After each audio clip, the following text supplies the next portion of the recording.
Time now for the Left of Lansing Monday Musing for the September 16th of 2024. Just when you thought that there's no way things could get more absurd by MAGA Republicans this election season, well, it gets way worse. For example, Pennsylvania MAGA nutjob Republican Congressman Dan Musser has been busy lately doing the rounds on TV, doing whatever he can to protect dear leader Trump after he got thoroughly shellacked and downright embarrassed by Vice President Kamala Harris during their debate last week. Musser started right after the debate, releasing a statement condemning ABC moderator David Muir for, well, doing what all moderators must do, inform the viewer with facts when politicians or other powerful people lie. But back to Congressman Dan Musser. Not only was he defending dear leader's lies about crime during the debate, but now this clown is demanding congressional hearings into the debate because their brains are so rotted with MAGA, they simply cannot accept that a 78-year-old who's clearly losing all of his mental capabilities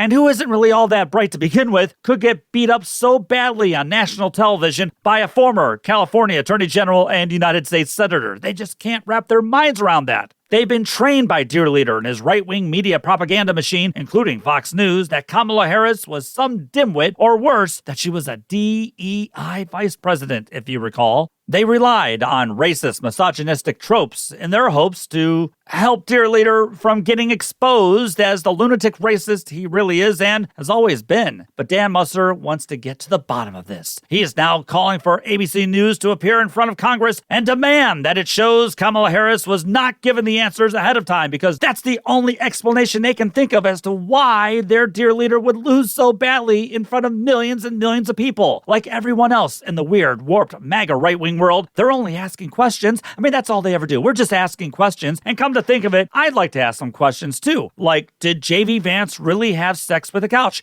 I mean, he really hasn't addressed it or sufficiently addressed that issue for me. Hey, look, I'm only asking questions. But I'm bringing this up because I want to remind everyone that Trump didn't just appear in some vacuum. It's not like there was some dignified and moralistic Republican Party before dear leader. No, I mean, for my lifetime, it's been an ideology built on fear, ignorance, and greed. And grifting is a pastime for the right wing, especially right-wing media figures, and has always been. Right-wing politicians, media figures, and influencers have always been MAGA or Trumpian. The one main reason they love dear leader so much is that he says the quiet parts out loud, the parts that they were afraid to say for years and years and years, the parts that Republicans use dog whistles for. Not anymore.